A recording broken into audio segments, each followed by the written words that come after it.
The Tomahawk is considered the world's most advanced cruise missile. It's been used in combat more than 2,000 times by the U.S. Navy, from Syria to Sudan to Serbia. And all of the new Tomahawks come out of one factory, this one, in a city and state we've been asked not to reveal for security reasons. The 20-foot-long Tomahawks are manufactured by the Raytheon Company. Kim Ernzen is one of Raytheon's top missile executives. And this is the final configuration before it goes out the door to our customer.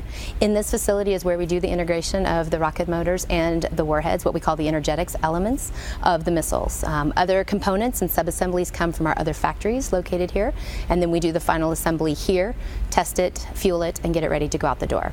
How soon will these be going out the door? In the next couple of days. In this factory, 14 Tomahawks are about to be shipped out.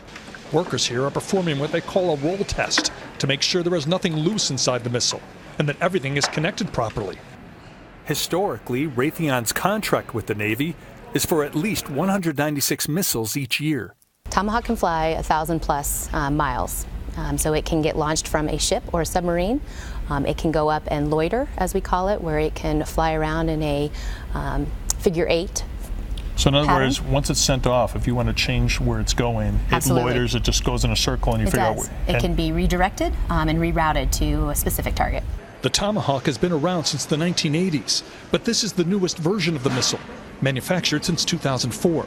It can be used for up to 30 years, and Tomahawks that haven't been used come back after 15 years for recertification and upgrades. So this is the rocket motor that launches it out of the vertical launch system.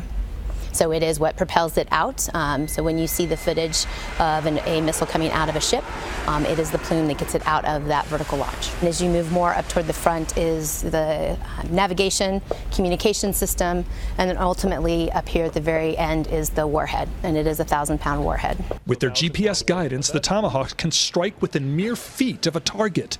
They are launched from ships or submarines. If it comes from a submarine, it will then swim through the water.